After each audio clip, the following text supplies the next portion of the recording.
ایک بہت ہی پیاری اور خوبصورت مچھلی دریا کے کنارے پر رہتی تھی۔ اس کو دریا کا پانی تو اچھا لگتا ہی تھا، مگر اسے دریا سے باہر کی دنیا دیکھنے اور نئے نئے ایڈونچر کرنے کا بھی بہت شوق تھا۔ وہ اکثر دریا کے پانی سے باہر تھوڑا کنارے پر آتی، کھیلتی، چلتی پھرتی اور دریا میں واپس چلی جاتی۔ اسے دریا کے کنارے پر ایک لومڑی بھی رہتی تھی۔ لومڑی روز مچھلی کو دیکھتی، اسے یہ بہت اچھی لگتی۔ لومڑی نے بہت کوشش کی کہ مچھلی کا شکار کر لے، مگر مچھلی کبھی بھی اس کے ہاتھ نہ آتی اور دریا کے پانی میں غائب ہو جاتی۔ لومڑی نے جب بہت دن کوشش کر لی اور ناکام رہی تو اس نے سوچا کہ کیوں نہ مچھلی کے ساتھ دوستی کر لی جائے اور پھر اسے شکار کیا جائے۔ ایک دن جب لومڑی دریا کے کنارے کھیلنے آئی تو لومڑی نے مچھلی کو ہاتھ ہلایا اور بڑے دوستانہ انداز میں بولی، آپ بہت خوبصورت ہو، کائنات کی کوئی چیز تمہارے مقابلے میں نہیں ٹھہر سکتی، کیا تم مجھ سے دوستی کرو گی؟ ہم باتیں کیا کریں گے، تم مجھے دریا کے اندر کے واقعات سنانا اور میں تمہیں اپنی زمین کے قصے سناؤں گی، اس طرح ہمارا وقت بہت اچھا گزرے گا۔ مچھلی کو چونکہ خشکی کی دنیا دیکھنے کا بہت شوق تھا، اس لیے وہ راضی ہو گئی۔ اب روزانہ مچھلی دریا کے کنارے پر آتی، لومڑی سے باتیں کرتی، ہنستی کھیلتی اور دریا میں واپس چلی جاتی۔ مچھلی کو کبھی معلوم ہی نہ ہوا کہ لومڑی کے دل میں کیا چل رہا ہے۔ وہ کبھی جان ہی نہ سکی کہ لومڑی نے کس مقصد کے لیے اس کی طرف دوستی کا ہاتھ بڑھایا ہے، مگر لومڑی کی نیت تو پہلے دن سے ہی خراب تھی۔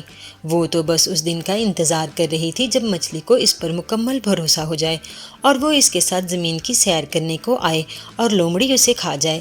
لومڑی روزانہ مچھلی کو ایسے ایسے قصے سناتی جس سے مچھلی کے دل میں زمین کی خوبصورتی دیکھنے کی تمنا اور بڑھ جاتی۔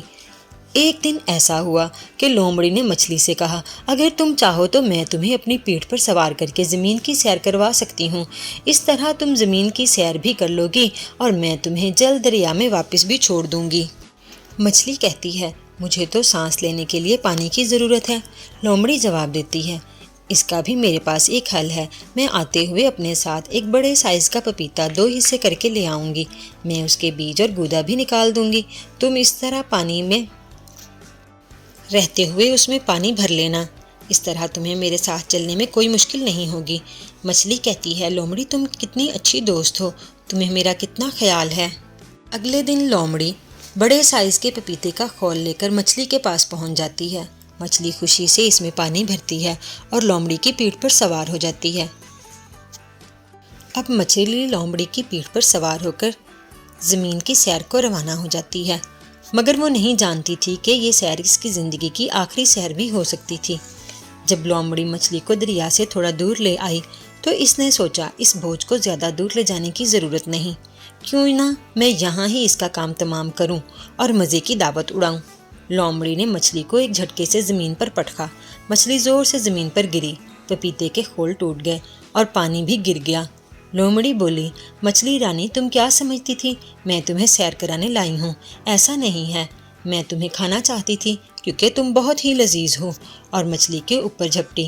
مچھلی نے دل میں اللہ تعالیٰ کو یاد کیا اور درود پاک پڑھا اور بڑے تحمل سے بولی، رکو لومڑی، تم نے تو میرے ساتھ دھوکہ کیا، مگر میں پھر بھی تمہارا خیال کر رہی ہوں، اگر تم نے مجھے یہاں کھانے کی کوشش کی تو تمہیں مزہ بھی نہیں آئے گا اور تمہارا منہ بھی گندا ہو جائے گا، تم مجھے اس درخت پر لے جاؤ اور آرام سے کھاؤ۔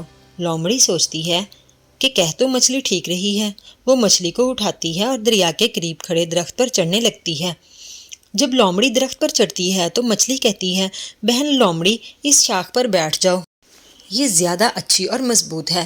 جیسے ہی لومڑی اس شاخ پر جاتی ہے، مچھلی زوردار جمپ لگاتی ہے اور دریا میں چھلانگ لگا دیتی ہے۔ یہ کہانی ہمیں بتاتی ہے کہ ہمیں دوسروں پر بھروسہ کرنے سے پہلے اچھی طرح تحقیق کر لینی چاہیے، اور اگر ہم کبھی کسی مشکل میں پھنس جائیں تو ہمیں گھبرانے کی بجائے اپنے بچاؤ کی ہر ممکن اور آخری کوشش ضرور کرنی چاہیے۔